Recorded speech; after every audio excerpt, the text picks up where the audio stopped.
In the study of astrophysics, there is a concept known as escape velocity. It is the exact speed a celestial body must reach to break free from the gravitational pull of a larger, more massive star. The smaller body will burn all of its fuel, violently thrusting itself into the freezing, empty void of space, driven by a singular mechanical imperative to break the invisible tether. To the outside observer, this looks like abandonment. It looks like a rejection of the warmth, a rejection of the light, a refusal of the orbit. But the fleeing body is not running because it despises the star. It is running because it fears being consumed by the fire. It believes, on a fundamental level, that to stay is to be annihilated. To surrender to the gravity is to lose its own distinct shape. This is the architecture of flight. This is the anatomy of distance. In the realm of deep, quantum soul connections, we witness the exact same physics. You have watched a counterpart burn their own life to the ground simply to escape the undeniable gravity of your shared resonance. You have stood in the center, acting as the gravitational anchor, watching them accelerate into the dark. This observation is not about waiting for a return. It is an exploration of the mechanics of momentum. It is a psychological autopsy of the flight response. Today, we are going to examine the exact moment the fuel runs out.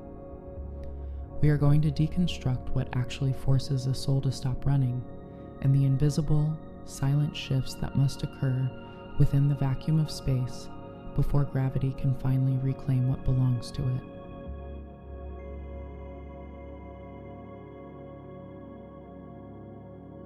To truly understand why a profound spiritual connection suddenly fractures, we must first strip away the romanticized mythology.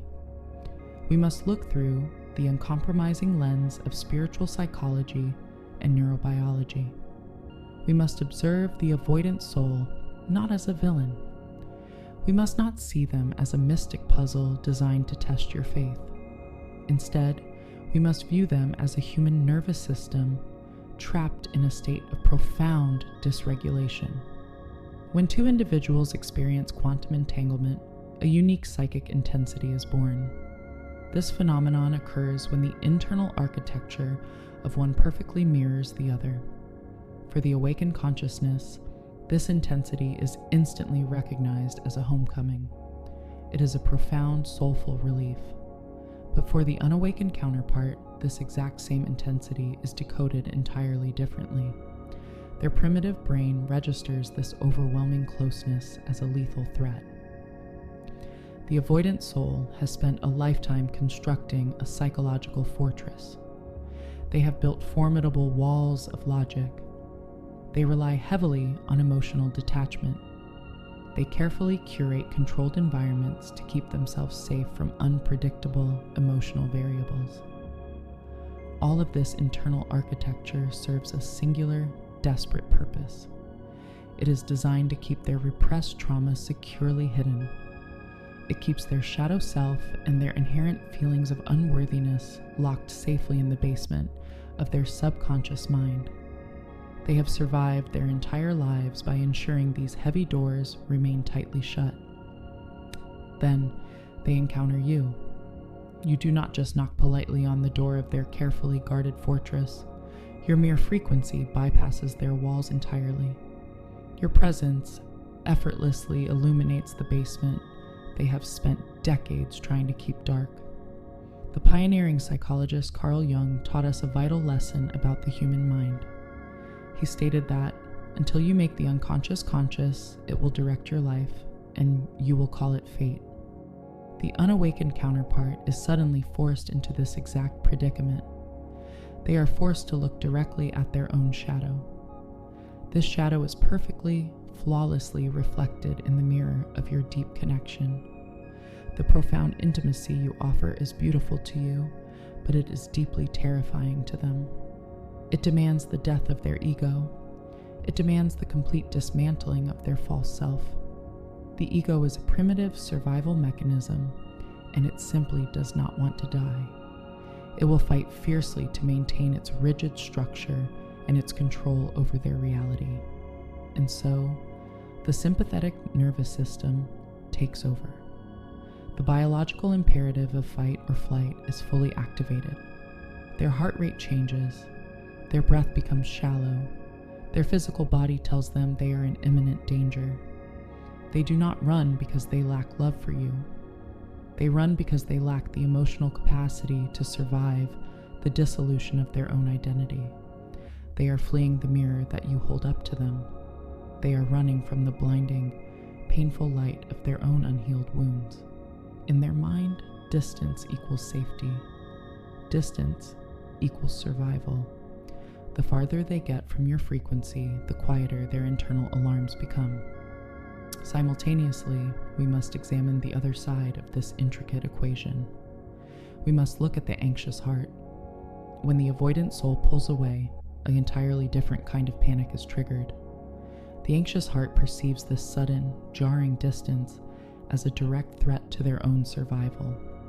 The holder of space begins to project immense quantities of psychic energy outward. Your own nervous system goes into overdrive. You analyze every past interaction. You strategize your next move.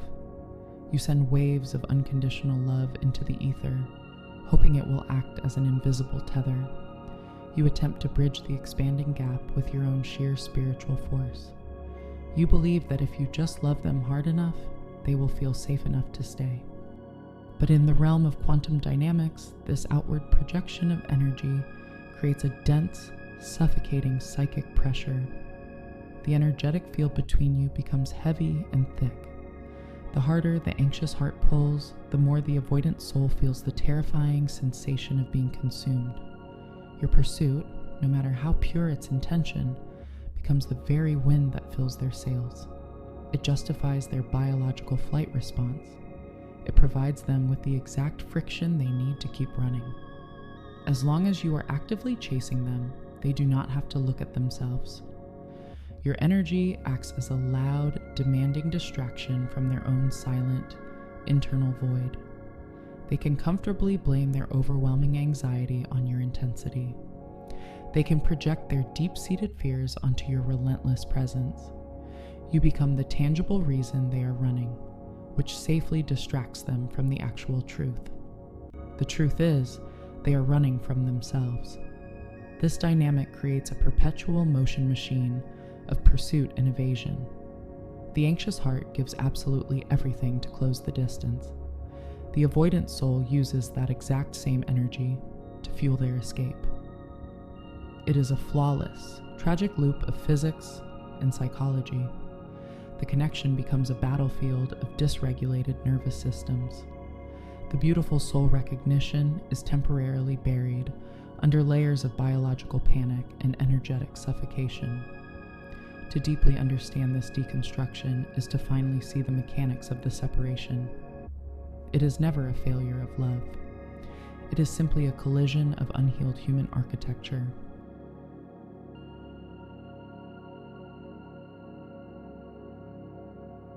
We must ask a critical question. What actually breaks this perpetual motion machine? You have tried absolutely everything. You have offered unconditional love. You have offered boundless patience. You have analyzed every psychological trigger. Yet the distance only grows. The exhaustion you feel is not a sign of failure. It is a sign of misplaced energy. You are trying to solve a quantum problem with Newtonian effort. You believe that more force will eventually create a breakthrough. But in the realm of deep soul connections, force creates friction. Friction creates flight. To change the dynamic, you must change the physics of the connection entirely. You must introduce the vacuum. Imagine a heavy, thick rope pulled taut between two unseen forces. The tension is immense. The anxious heart holds one end tightly. You believe that if you let go, the connection will snap. You believe the other person will drift away forever into the dark. But the avoidant soul is using your tension to stay standing. They are leaning all of their weight against your relentless pull. They do not stop running because you finally find the exact right words to say. They do not stop because you logically prove your unwavering loyalty. They do not stop because you successfully decode their childhood trauma. They stop running when they simply run out of track. And they only run out of track when you completely, absolutely, and unapologetically drop the rope. When the holder of space radically withdraws their energetic tentacles, the entire landscape shifts. The psychic pressure instantly evaporates. The heavy, energetic wind dies down. The friction completely vanishes. In the total absence of your pursuit, the avoidant soul experiences a sudden, deafening silence. For the very first time since this connection began, they are no longer reacting to your energy. The exhausting push and pull ceases. They are left entirely alone with themselves. This is the profound paradigm shift. Your withdrawal is not a petty punishment. It is not a calculated manipulation tactic designed to make them miss you. It is a profound act of spiritual architecture. By removing your energy from their immediate field, you remove their greatest distraction. For months or years, they have used your intensity as a shield. They could easily blame their overwhelming anxiety on your pursuit. They could project their deep fear of intimacy onto your constant presence. You were the loud noise in the room. As long as you were making noise, they did not have to listen to their own thoughts. But when you stop chasing, the room goes completely quiet. They hit the solid, unforgiving wall of their own internal void. There is nowhere else to look. There is no one else to blame. The unresolved grief begins to surface. The deep, hidden feelings of unworthiness rise to the top. The dark shadow they have been frantically sprinting away from finally catches up to them. It meets them in the silence you left behind. This is the crucible. This is the terrifying ego death they were trying so desperately to avoid. And it is entirely, fundamentally necessary for their evolution. As long as you act as their emotional shock absorber, they will never heal. You have been shielding them from the painful consequences of their own fragmentation. You have been doing the spiritual heavy lifting for two people. Because you absorbed their pain, they had no biological imperative to change. They had no spiritual requirement to integrate their fractured shadow. By stepping back, you stop enabling their escape. You step out of the way so the natural law of spiritual gravity can finally reassert itself. They must be allowed to feel the freezing coldness of the vacuum. They must feel the absolute emptiness of space. This is the only way they will ever truly remember the profound warmth of the star they left behind. They must completely exhaust their own illusion of control. They must fight the silence until they have no fight left. Only then can they surrender to the undeniable truth of the connection. Your absence is the ultimate catalyst. It is the only force powerful enough to break through their fortress. You do not bring them back by pulling. You bring them back by creating an empty space that demands to be filled. You grant them the dignity of their own painful realization. You allow them to face their own soul. This is the highest form of love. It is a love that requires no action. It is a love that rests entirely in the profound power of stillness. Your absolute stillness becomes the exact mechanism of their awakening. You must understand that this shift requires immense courage. It goes against every instinct of the anxious heart. Your biology screams at you to reach out. Your mind convinces you that silence equals abandonment. But you must rise above your own biological panic. You must view the connection from a higher, more analytical vantage point. You are not abandoning them. You are returning them to themselves. You are trusting the divine mechanics of the universe. When you finally master this internal restraint, the entire dynamic transforms. The runner loses their motivation to run. the heavy armor becomes too exhausting to wear. In the absolute emptiness of the vacuum, the truth of your shared resonance becomes the loudest sound in their world.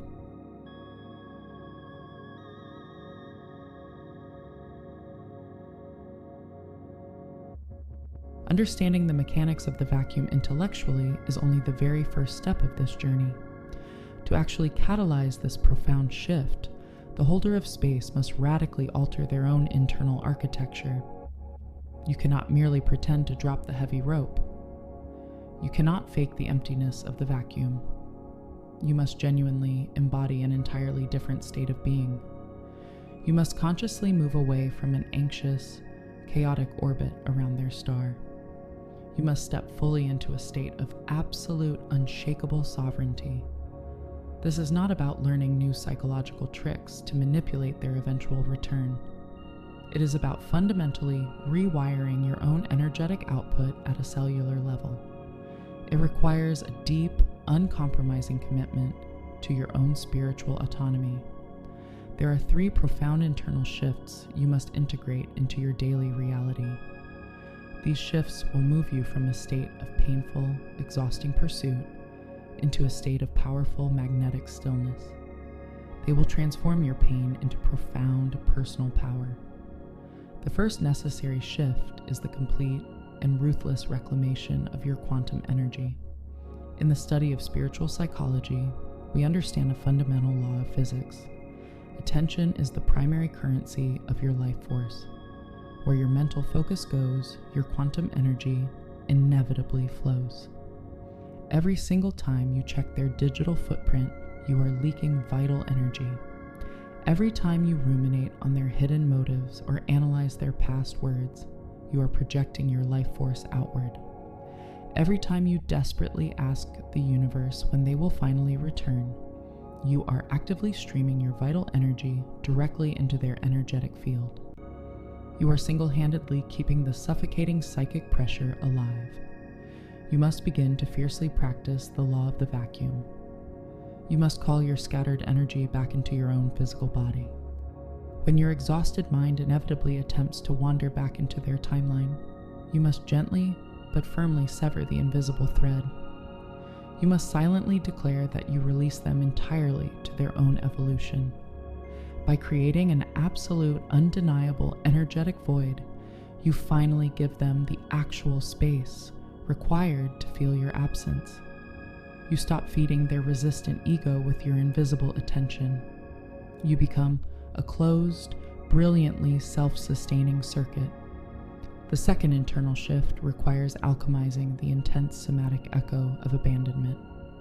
The crushing, suffocating panic you feel when they suddenly pull away is not just emotional distress.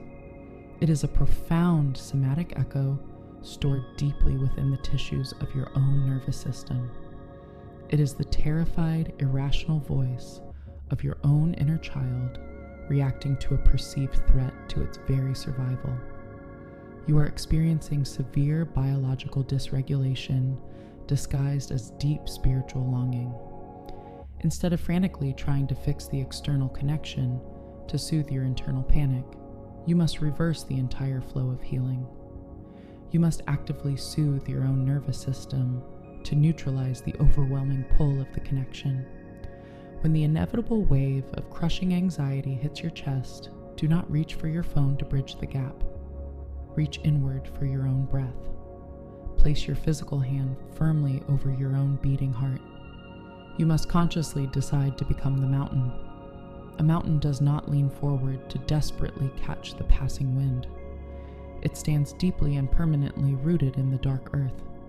It remains entirely unbothered by the chaotic weather patterns swirling around its peak. When you regulate your own biology, you instantly stop feeding the toxic dynamic of panic. You signal to your primitive brain that you are entirely safe in the silence. The third and perhaps most difficult shift is the absolute surrender of the timeline. The wounded ego of the anxious heart harbors a very subtle, deeply insidious belief. It secretly believes that if it just waits correctly, it will eventually be rewarded. It believes that if it just does enough agonizing shadow work, it will earn the ultimate prize of their physical return. This is not true spiritual surrender. This is merely a highly sophisticated form of energetic control. True, radical surrender means completely relinquishing the comforting illusion of rescue. You must accept the harsh reality that you cannot do their shadow work for them. You cannot metabolize their deep-seated fear of intimacy. You cannot magically love them into a state of sudden awakening. You must consciously arrive at a state of profound, unshakable emotional neutrality. Your internal peace can no longer be contingent upon their eventual realization. You must bravely accept the very real possibility that they may simply choose the familiar safety of the dark. They may forever reject the difficult, painful evolution of the light. You must grieve this potential loss fully and completely. Only when you genuinely, at a deep cellular level, no longer absolutely need them to return, do you change the fundamental physics of the bond. When your emotional survival no longer depends on their awakening, the heavy energetic chains finally dissolve. You open the quantum gateway for them to step through, simply because you are no longer standing in the doorway blocking the light.